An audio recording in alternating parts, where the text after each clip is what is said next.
আসসালামু আলাইকুম রহমতুল্লাহ। দর্শক, গুরুত্বপূর্ণ একটা নিউজ আপনারা স্ক্রিনে দেখতে পাচ্ছেন। লন্ডনে আওয়ামী লীগ নেতার ছেলের বিয়েতে একসঙ্গে সাবেক 4 মন্ত্রী প্রতিমন্ত্রী। এটা হচ্ছে সমকালের নিউজ, যুগান্তরের নিউজ। আবার দেখেন, প্রথমবার একসঙ্গে আওয়ামী লীগের সাবেক 4 মন্ত্রী প্রতিমন্ত্রী ভুরিভোজ। তো আপনারা জানেন যে এই হাসান মাহমুদ বিমানবন্দরে আটক হয়েছিল। আপনারা স্ক্রিনে দেখেন ছবিটা। বিমানবন্দরে আটক হয়েছিল। আটক হওয়ার পরে আটক কে করছে? তখনও তো আওয়ামী লীগেরই পুলিশ ছিল, সব পুলিশই তো আওয়ামী লীগের। তো আওয়ামী লীগের পুলিশেরা আটক করছে। করার পরে সেনাবাহিনী এসে তাকে নিয়ে গেছে। সেনাপ্রধান ওয়াকারুজ্জামান এই হাসান মাহমুদকে বিমানবন্দর থেকে নিয়ে গেছে, নিয়ে যে ক্যান্টনমেন্টে রাখছে। এরপর সুবিধা মতো হিসাব নিকাশ করে সুবিধা মতো সহি সালামতে তাকে বিদেশ পার করে দিয়েছে। সে বেলজিয়ামে থাকে। তো বেলজিয়ামে থেকে এখন লন্ডনে এসেছে আরেক নেতার ছেলের বিয়েতে। তাদের পরিবার সহ কিন্তু বিদেশে বিয়ে শাদী সবই হচ্ছে, কিন্তু মরতেছে কারা? এই দেশের সাধারণ যারা কর্মী, যারা আওয়ামী লীগের কর্মী, যারা নেতাদের কথায় লাশে ওঠে নামে, এরাই জেল খাটতেছে। আপনারা জানেন যে ঝটিকা মিছিল করেছে, এদের ধরে বাঁশ দিচ্ছে এখন পুলিশে। তো নেতারা কিন্তু রাস্তায় নামে না, নামবেও না। এরা কোটি কোটি টাকা, হাজার হাজার কোটি টাকা লুটপাট করে নিয়ে তাদের সংসার গুছিয়ে নিয়েছে। বিয়ে শাদী সবই হচ্ছে। আপনারা এই পাশে দেখেন, এত সহি সালামতে আছে, এত আনন্দে আছে, হিসাব করা যাবে না। তো এখন আমার কথা হলো যে বিমানবন্দরে আটক হলো হাসান মাহমুদ। সে হাসান মাহমুদ কিভাবে বিদেশ পার হয়ে গেল? কে পার করে দিল? সেনাপ্রধান ওয়াকারুজ্জামান পার করে দিয়েছে। আর এই হাসান মাহমুদ এত পরিমাণ বাংলাদেশ থেকে টাকা চুরি করেছে, আর এ সারা জীবনে একটা সত্য কথা বলেছে কিনা আমার জানা নেই। মানে এই যখন কথা বলে তখন মনে চিকা মুতা দেয়, এত পরিমাণের কথা শুনতে খারাপ লাগে। তো দর্শক, তাহলে সেনাপ্রধানের কি বিচার হবে? এই আওয়ামী লীগের এত নেতাকর্মীদের যে পার করে দিলেন বিদেশে, সেনাপ্রধানের কি কোনো বিচার হবে বাংলাদেশে? এই বাংলাদেশে বর্তমানে তিনটা লোক আমাদের এই স্বাধীনতাটা উপভোগ করতে দিচ্ছে না। 1 নম্বর সেনাপ্রধান, 2 নম্বর সুপ্পু, 3 নম্বর আসিফ নজরুল। এই তিনটা লোককে যদি হটানো যায় তাহলে আমাদের দেশটা পুরোপুরি স্বাধীন হবে। দর্শক, এখন আসি দেখেন, শুধু সেনাপ্রধান কি যে এই আওয়ামী লীগের নেতাকর্মীদের পার করে দিয়েই কি ক্ষান্ত হয়ে আছে? না, এই আয়নাঘরের এভিডেন্স সব কিছু নষ্ট করে দিয়েছে। তারপরে বিডিআর হত্যার কোনো বিচার করতে দিবে না। আওয়ামী লীগের পুনর্বাসন করতেছে এবং আওয়ামী লীগকে গ্রিন সিগন্যাল দিছে যে তোমরা মিছিল, মিটিং, ঝটিকা মিছিল যা ইচ্ছা তাই করো, কোনো সমস্যা নেই, আমি আছি। তাছাড়া কিন্তু আওয়ামী লীগের হঠাৎ করে এত ঝটিকা মিছিল, মানে ঢাকাতে, খুলনাতে, বরিশালে সব জায়গাতে মিছিল হচ্ছে। কে এই সিগন্যাল দিল? কার এত বড় স্পর্ধা? কোনো বড় কর্মকর্তা না, তাদের তো চাকরি নিয়েই তাদের অবস্থা খারাপ, চাকরি বাঁচাতেই তারা আবার গ্রিন সিগন্যাল দিবে? না, সেনাপ্রধান এগুলো করতেছে। তো এই সেনাপ্রধানের বিরুদ্ধে কথা বলার মতো কেউ নেই। আজকে দেখলাম যে কোনো সার্ভার কিছু লিস্ট দিয়েছে, কাদেরকে সেনাপ্রধান নিয়ে গেছিলো, কাদেরকে বিদেশ পার করে দিয়েছে। সব কিছু ওপেনলি করতেছে, কোনো কিছু করার নেই। কি করবেন? হাসনাত আবদুল্লাহ তার গোপন কথা ফাঁস করে দিয়েছে। এখন হাসনাত আবদুল্লাহর পিছনে লেগেছে প্রথম আলো, সেনাপ্রধান, সবাই। তো প্রিয় দর্শক, এই বিষয় নিয়ে গুরুত্বপূর্ণ আলোচনা করেছেন আমাদের বড় ভাই মোহাম্মদ সুলাইমান। তো চলুন আমরা তার ভিডিওটা একটু দেখে আসি। আওয়ামী লীগকে সেনাপ্রধান মিস্টার ওয়াকারুজ্জামান কি কোনো গ্রিন সিগন্যাল দিয়েছেন? কোনো না কোনো পক্ষ আওয়ামী লীগকে গ্রিন সিগন্যাল দিয়েছে যে না, চিন্তার কিছু নেই, কোনো না কোনোভাবে বাংলাদেশে আওয়ামী লীগের রাজনীতিকে রিপেট্রিশন করা হবে। এমন এক জায়গা থেকে আওয়ামী লীগকে গ্রিন সিগন্যাল দেওয়া হয়েছে যে জায়গাটার উপর আওয়ামী লীগ বিশ্বাস রাখে। এখন চিন্তা করেন যে বাংলাদেশের যে বর্তমান অবস্থা, তাতে কার ক্ষমতা আছে, কার পাওয়ার আছে, যার কথাটা একটু আস্থায় রাখা যায় আওয়ামী লীগের জন্য? একমাত্র সেনাপ্রধান। অন্য কারো কথার কোনো ভ্যালু থাকার কথা নয়। সেনাপ্রধান পাওয়ারফুল লোক, তার কথায় কিছুটা ভরসা রাখা যায়। আর ডক্টর ইউনূসের প্রধান বা অন্যতম প্রতিপক্ষ কিন্তু এখন সেনাপ্রধান হয়ে উঠছেন। যদিও মাঝে মাঝে চুপসে যাচ্ছেন, মাঝে মাঝে বিএনপিকে সার্ভিস দেওয়া বন্ধ করে দিচ্ছেন, গোপনে আড়ালে আবডালে আওয়ামী লীগের রিপেট্রিশনের চেষ্টা করছেন ভারতের সূক্ষ্ম অ্যাসাইনমেন্ট অনুযায়ী। তো দর্শক, এবার যেটা ঘটেছে, কয়েকটা ঘটনা দেখেন। আওয়ামী লীগের তো মাইরের ভয় আছে। আওয়ামী লীগ জানে যে বাংলাদেশের জনগণ তাদের রাজনীতি আর অ্যাকসেপ্ট করবে না, সরকারও জিরো টলারেন্স। এই জায়গা থেকে একই সাথে বেশ কিছু ঘটনা ঘটেছে, এটা যথেষ্ট সন্দেহজনক। এটা এরকম হওয়ার কথা নয়। একই সাথে আওয়ামী লীগ অনেক জায়গায় মিছিল করেছে, ঢাকা, খুলনা, বেশ কয়েক জায়গায়, শরীয়তপুর এবং বিভিন্ন জায়গায় আওয়ামী লীগ ডিসির কাছে স্মারকলিপি দিয়েছে। যেভাবেই হোক তথ্য সেবা কেন্দ্রে কয়েক মিনিটের জন্য দিয়েই চলে এসে, যেভাবেই হোক মানে একটু নড়ে চড়ে বসেছে আওয়ামী লীগ। আবার মশাল মিছিল করছে, অনেক জায়গায় করেছে, মানে তাদের একটা কর্মসূচির মতো। আগে ঘোষণা ওইভাবে দেয়নি, কিন্তু কর্মসূচি পালন করেছে। আবার যারা জেলে আছে তাদের মধ্যে অন্য রকম ভাব, হতাশ। জুনায়েদ আহমেদ পলকের মুখে একটু হাসি, তিনি হাত নাড়ান, কিছু একটা বার্তা দিতে চান। আবার শাহজাহান খান, হাসানুল্লাহ কিনু, এরা হুমকি দেয় পুলিশকে, এর মানে তাদের আত্মবিশ্বাস যে তারা আবার ফিরে আসবে। এই যে আত্মবিশ্বাসটা, সামগ্রিকভাবে মাঠে যারা আছে তারাও নড়ে চড়ে বসেছে, জেলে যারা আছে তারাও নড়ে চড়ে বসেছে একযোগে। এই চিত্র কেন? আমি মনে করি সেনাপ্রধান ওয়াকারুজ্জামান কোনো গ্রিন সিগন্যাল দিয়েছে, তোমাদেরকে রিফাইন্ড আওয়ামী লীগের মাধ্যমে বা যেভাবে হোক না কেন কোনো একটা প্রজেক্টের মাধ্যমে রিপেট্রিয়েশন করব, একটু নাড়াচাড়া দাও তোমরা, আমি দেখতেছি।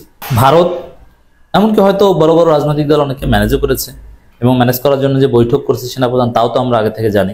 তো এই যে আওয়ামী লীগ একসাথে অনেক জায়গায় মিছিল করলো, মশাল মিছিল করলো, ডিসির কাছে স্মারকলিপি দিল, এরপরে শাহজাহান খান এবং হাসানুল্লাহ ইনুদের ভাব গরম দেখানো, আমি মুক্তিযোদ্ধা, আমার হাতে হাত করা পড়ানো ঠিক হচ্ছে না, এবং মেজাজ হারান, এই যে বিষয়গুলো, এগুলো একই সূত্রে গাথা। এগুলো সব কিছুর নেপথ্যে সেনাপ্রধানের কোনো গ্রিন সিগন্যাল থেকে থাকতে পারে। ইত্তেফাকের একটা রিপোর্ট, পুরানো চেহারায় ফিরবে আওয়ামী লীগ, তৈরি হচ্ছে মাস্টার প্ল্যান। ঢাকা সহ দেশের বিভিন্ন স্থান ঝটিকা মিছিল করছে দলের নেতাকর্মীরা, প্রকাশ্যে সমাবেশ করার প্রস্তুতি নিতে জড়ো হচ্ছে গোপনে, মানে প্রকাশ্যে সমাবেশ করতে চাইছে। 8 মাস পর এই প্রথম মোটামুটি একটু সর্বশেষ যে কয়েকটা কর্মসূচি পালন করেছে গত 8 মাসের মধ্যে, এটা বড় কর্মসূচি। যদিও এটা বড় বলা যাবে না, কিন্তু 8 মাসের তুলনায় বড়। 8 মাসের মধ্যে এই প্রথম এই ঘটনা ঘটলো, নিঃসন্দেহে কারো গ্রিন সিগন্যালে। এবং সমাবেশও করতে চাইছে। কেউ বলছে তোমরা একটু সমাবেশ করো বা একটু নাড়াচাড়া দাও, তখন হয়তো বা সরকার বাধ্য হয়ে দেখবে যে না, এদেরকে নিষিদ্ধ করা সম্ভব না, বরং এদের সাথে একটা রিকনসিলিয়েশনে আসে। গণহত্যার বিচার ছাড়া কোনো ধরনের অনুতপ্ততা বোধ এদের মধ্যে নেই। ডক্টর ইউনূসকে বলে দখলদার, মৌলবাদী সরকার, জঙ্গি রাষ্ট্র বাংলাদেশকে বলে, আর এদেরকে বাংলাদেশে রিপেট্রিয়েশন করবে। বাংলার জনগণ এটা একদিনের জন্য মেনে নেবে না। 15 বছরের শাসনের অবসান, তারপর জনতার অভ্যুত্থান। গণঅভ্যুত্থানের শেখ হাসিনার পতনের পর অনেকেই ভেবেছিলেন আওয়ামী লীগ ইতিহাস, কিন্তু সাম্প্রতিক সময়ে ঢাকা সহ বিভিন্ন শহরে দেখা গেছে দলটি ঝটিকা মিছিল। নেতাকর্মীদের অংশগ্রহণ দিন দিন বাড়ছে। প্রশ্ন হচ্ছে এই মিছিলের পিছনে কারা? বিশ্লেষকরা বলছেন প্রশাসনের ভিতরে ঘাপটি মেরে থাকা কিছু লোক আওয়ামী লীগকে গোপনে সহযোগিতা করছে, না হলে এত বড় দমন পীড়নের পর তারা কিভাবে ফের রাজপথে? প্রশাসনের ভিতরে যারা ঘাপটি মেরে আছে তারা এখন নিজেদের চাকরি বাঁচাতে ব্যস্ত।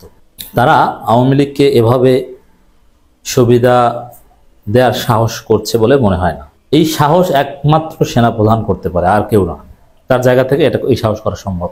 সংশ্লিষ্টরা বলছেন সতর্ক না হলে আওয়ামী লীগ এ ধরনের অপতৎপরতা আরো বৃদ্ধি পাবে এবং নির্বাচনের তফসিল ঘোষণার পর তারা পুরনো চেহারায় ফিরে আসবে, যার ফলে দেশের রাজনৈতিক পরিস্থিতি আরো অশান্ত হতে পারে। মানে নির্বাচনের আলাপ আলোচনা আসলে কিন্তু আওয়ামী লীগ গতি পায়, কারণ আওয়ামী লীগ চায় নির্বাচন হোক। ডক্টর ইউনূস সরলেই আওয়ামী লীগের বিজয়। বিএনপি আসুক, জামাত আসুক, কোনো সমস্যা নেই।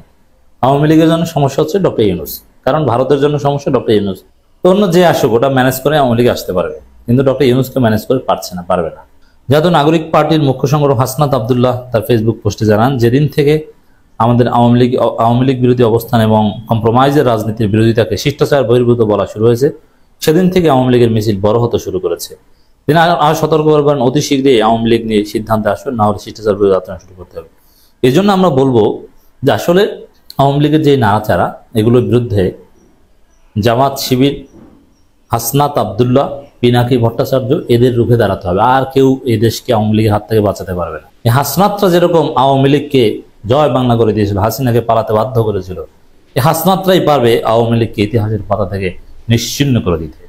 এই পিনাকি ভট্টাচার্যরা যেভাবে আওয়ামী লীগকে, হাসিনাকে পালাতে সহায়তা করেছিল, কোটা সংস্কার আন্দোলন যখন নিভু তখন এই পিনাকি ভট্টাচার্যরাই আন্দোলন জাগিয়ে রেখেছিলেন, জমিয়ে রেখেছিলেন, মানুষকে আশা দিয়েছিলেন যে না, হাসিনার পতন হবেই, তোমরা আরেকটু ধৈর্য ধারণ করো।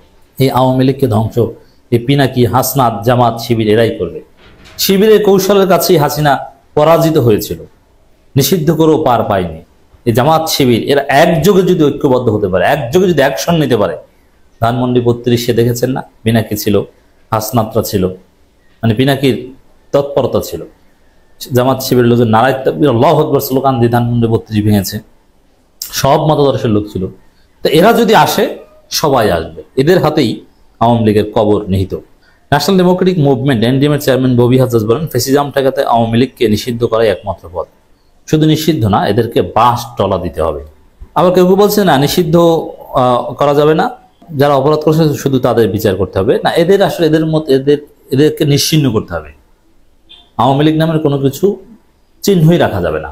আর যারা আওয়ামী লীগ করে তারা স্বার্থ পেলে ওগুলো ভুলে যাবে, তাদেরকে অন্য দলে পোস্ট পজিশন দিতে হবে, যারা ফৌজদারি অপরাধে অপরাধী না, সুযোগ সুবিধা দিয়ে একটা প্রক্রিয়া অন্যদিকে নিয়ে যেতে হবে। আওয়ামী লীগ নামে কোনো কিছু থাকবে না। এদিকে এক সপ্তাহে রাজধানীতে অন্তত 4টি ঝটিকা মিছিল করেছে আওয়ামী লীগ। সর্বশেষ শুক্রবার উত্তরায় আওয়ামী লীগ মিছিল করেছে। তবে সম্প্রতি সরকারও নড়েচড়ে বসে এবং গোপন অভিযান চালিয়ে আওয়ামী লীগ এবং ছাত্রলীগের বিভিন্ন সদস্য গ্রেপ্তার করেছে। স্বরাষ্ট্র উপদেষ্টা যতই গ্রেপ্তার করুক, মূল ভূমিকাটা পালন করতে হবে জামাত, শিবির, হাসনাত, পিনাকিদের, তাদের প্রতি আমার আহ্বান। এদিকে ওই একই সময় জুনায়েদ আহমেদ পলক হাতের ইশারা দেন, মানে কোনো গ্রিন সিগন্যাল থেকে আত্মবিশ্বাস, বেশি বাড়াবাড়ি করলে তোর 14 গোষ্ঠী খেয়ে ফেলবো, পুলিশ সদস্যদের ইনু, শাহজাহান। এবং আবার বলেন যে মুক্তিযোদ্ধাকে হাত করাও তোর মুক্তিযোদ্ধার গোষ্ঠী, মুক্তিযোদ্ধা মারাইতে এসে এই মুক্তিযোদ্ধা মারাই তো দেশটাকে ধ্বংস করেছে। মানে মুক্তিযোদ্ধা অপরাধ করলে 7 খুন মাপ, এটা কিছু না। মুক্তিযোদ্ধা একদম জায়গা মতো ভরে দেওয়া উচিত।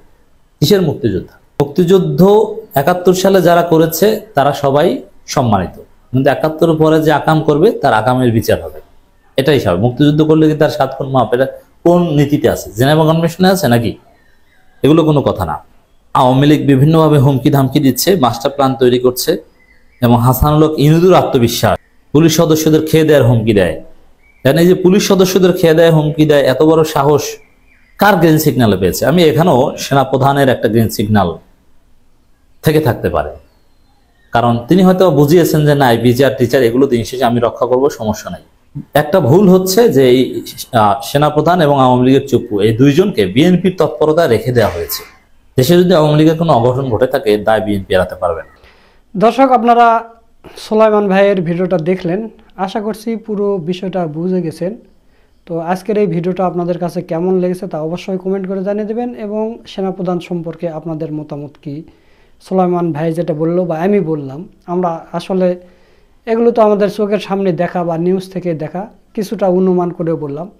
তো আমাদের কথার সাথে আপনারা একমত কিনা তা অবশ্যই কমেন্ট করে জানিয়ে দেবেন। আজকের ভিডিও এই পর্যন্তই। সকলকে ধন্যবাদ। আসসালামু আলাইকুম রহমতুল্লাহ।